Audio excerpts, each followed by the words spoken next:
Thank you very much for joining us, Dr. Hassan. So we do have a result. Madobe has won. As we were hearing there's a possibility of tensions. What is your take on this? I think one thing that is fundamentally important here is to recognize the margin with which he won the election. I think there were doubts whether he was actually going to win this election in the first place. There were candidates who apparently were being sponsored by both the national government, and there are allegations that some of them were being sponsored by foreign and neighboring countries. However, well, three of the candidates were Kenyan.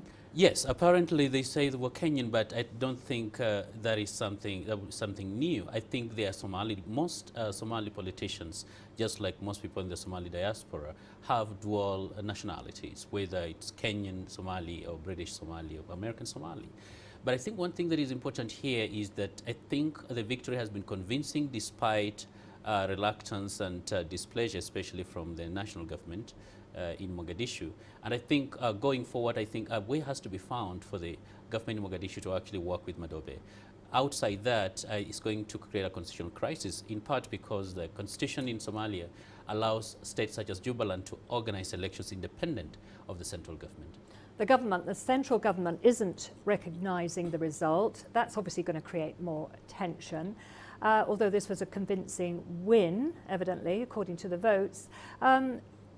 Where does this leave Jubbaland? And does Somalia want more control of this state? Is that what's going on here? Of course, when you are a national government or the central government, you always want to have more control and more say within the federal territories. Now, Somalia is still experimenting with this federal system and with democracy. And how this turns out or pans out is going to determine actually the future of other states within Somalia. And the national government, I don't think it has found a way in which it can actually acknowledge, first of all, the autonomy and the independence of the federal states.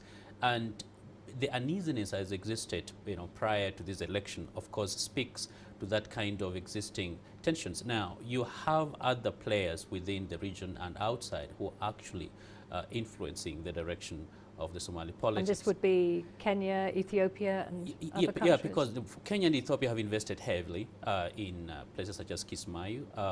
Madobe and his Raskambon Brigade was critical in assisting, in making sure that they wrest Kismayu away from Al-Shabaab. And they've been recently credible evidence that Al-Shabaab actually tried to scatter the process.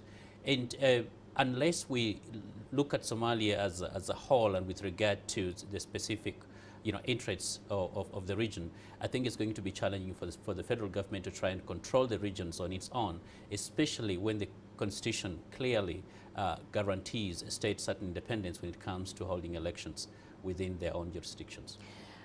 So the picture you paint there, it sounds rather difficult. Obviously, the next few days are critical. And obviously, you mentioned Kenya and Ethiopia, who are obviously interested in what goes on in this region. Where does it leave us when we're talking about security and stability in the wider region?